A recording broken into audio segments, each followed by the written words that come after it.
Hey folks, this is Fire Larry, and guess who this is? This is Charlie.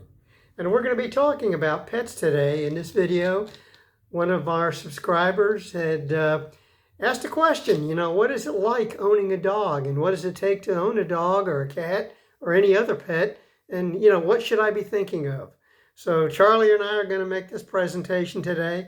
And you know what? I think I'm going to let Charlie lay down because he enjoys that. So let me put him down. And let's talk about pets.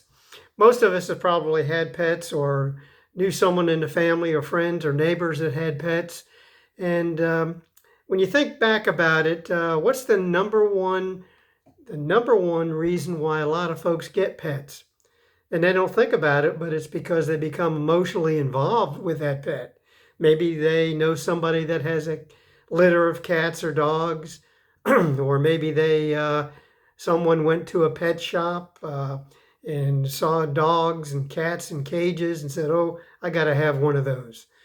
That's the number one reason why people, I think, connect with pets. It becomes emotional, and that's an important part of the whole aspect of owning a pet is getting emotionally attached with it, but getting emotional beforehand in order to decide to get the pet.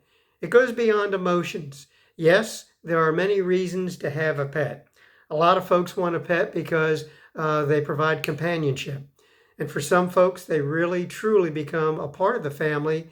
And there is an aspect of a connection with love, just like any other companion. Some folks have a dog because they want to have that safety and security. Maybe they live alone, live in an apartment, and or in an area that they feel may not be exactly safe for them, and they decide to get a big dog, oftentimes an aggressive breed, for that safety and security. And then some folks get a pet because they want to teach their kids responsibility, to take care of something and to care for it for the long term. And that caring means a lot. And we're going to talk about some of those things. But let's talk about getting a pet. For some folks, you go to a local dog pound or shelter, whatever you want to call it, and you say, "Well, I want a dog." And you go and you look for a dog. Well, think about what kind of dog ahead of time that you might want. Think about the size. Do you want a big dog, a small dog? Look up the various breeds and find out which ones are maybe suited for you. Do you want a quiet dog, a docile dog? Do you want a big dog? Do you want an aggressive type breed? Whatever the type of pet is, whether it's a dog or even a cat, there are various types of cats that you may want to be able to choose from. Those that shed a lot, those that don't shed as much. And so take a look at the different breeds. Look at what online, look at what some of the problems there may be with certain breeds. Some breeds are more prone to stomach problems. Some animals are more prone to, as they get older, hip problems. And so you need to look at those different kinds of things before you actually go out and acquire a pet. Now, if you go to a breeder, more than likely, if this pet is going to be a pet with papers, it's going to cost some money. So think about how much of an investment you want to make on a pet initially, because when you purchase a pet, it just doesn't end there. I mean, there are a lot of things that you need to consider. Food, is a big expense with a pet, particularly with a dog. I know with Charlie, Charlie's food bill probably runs me in the neighborhood of $130 to $150 or more per month. And so that's an expense that I have to set aside for. And what I do is I order his food online.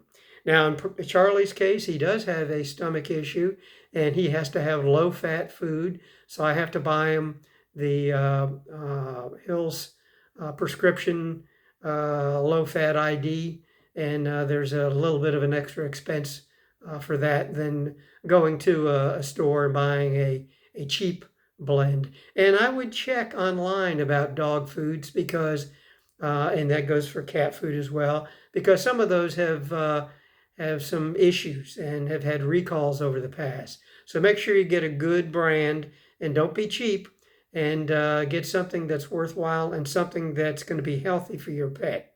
So again, that's a big important step after you purchase the pet, is the food. And it doesn't matter, even if it's fish in a tank.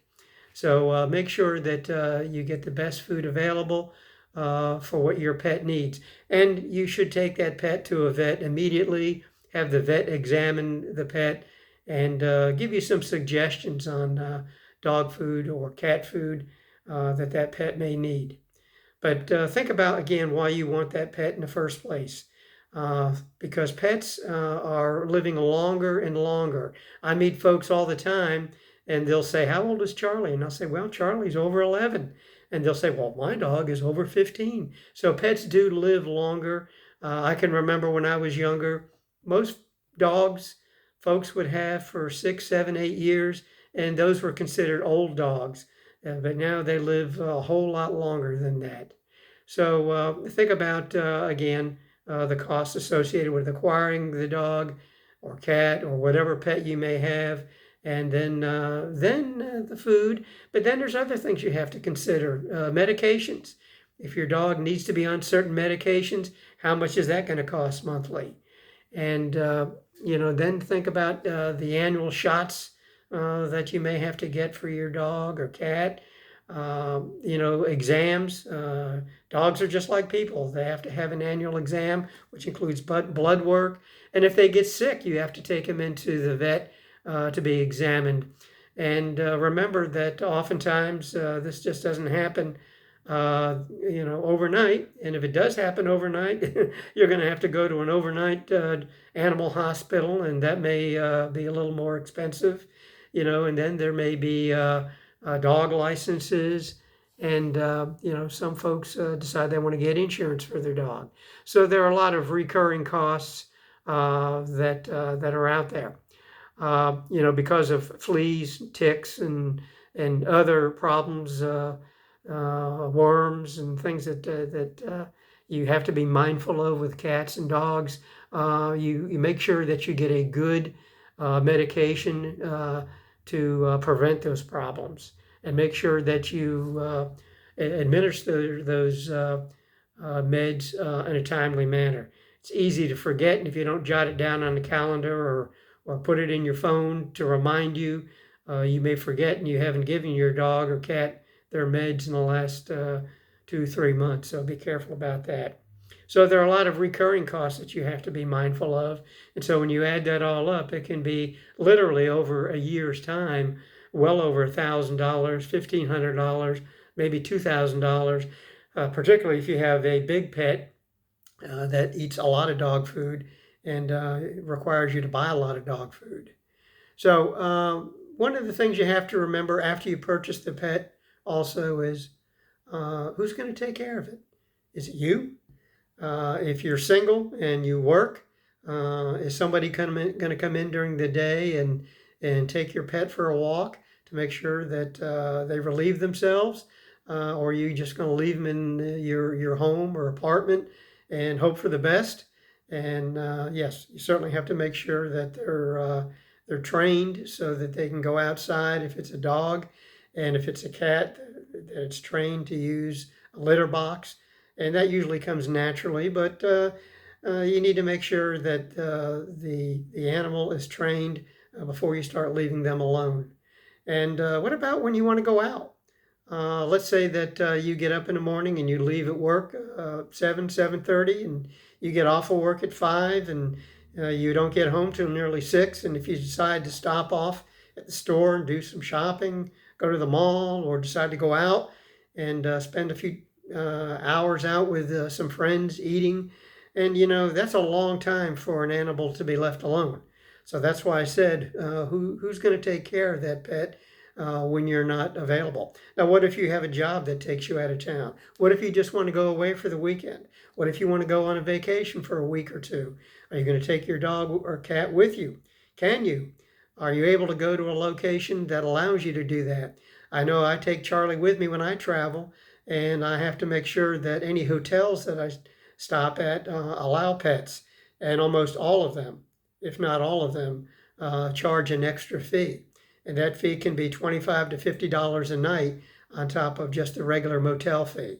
So you have to be very careful about that. Just don't show up with your pet and say, I'm here, and then find out that they don't allow pets, and you have to go looking for another place to stay. And that's not fun when you've driven all day, or it's getting late and it's dark and you're in unfamiliar territory.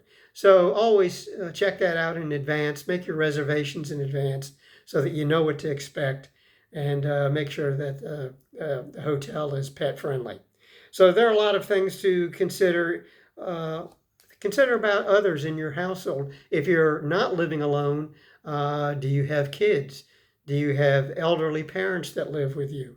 Now, one thing about kids, they'll all say, I can't wait to get a dog or a cat, and I'll take care of them. I'll take care of them. And yeah, maybe they will for the first week or so. And after the newness wears off, guess who gets to take care of that animal? Probably you. So be very careful about that. And oftentimes with anybody that has a pet, that so-called newness wears off in time. And we saw that happen in COVID. People got a pet for companionship because of the COVID and not being able to go out, not being able to do anything. People said, well, I'm going to get a dog or a cat to provide companionship.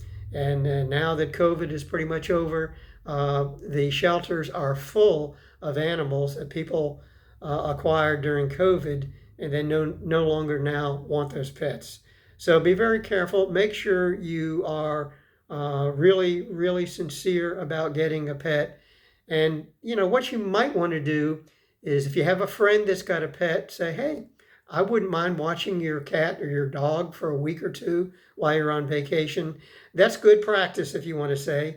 And that way you'll be able to see how it is to actually take care of a pet. And again, make sure that you live in an area that's good for a pet.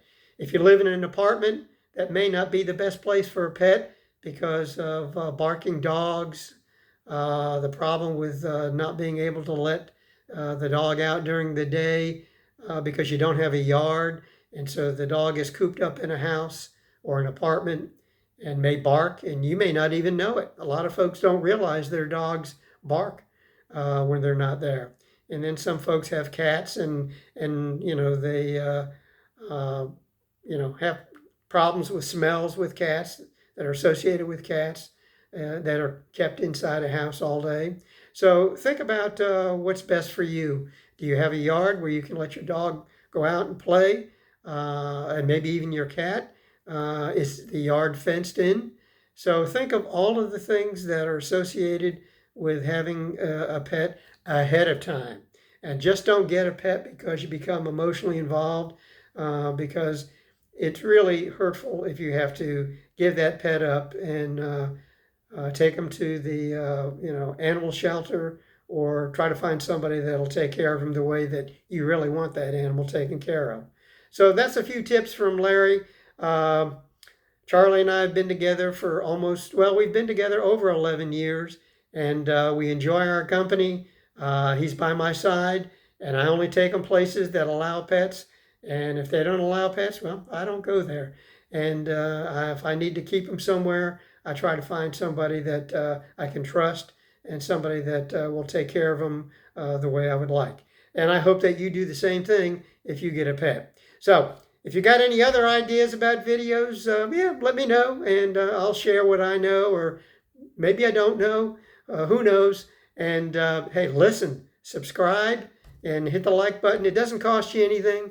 And have fun, and we'll see you further down the road.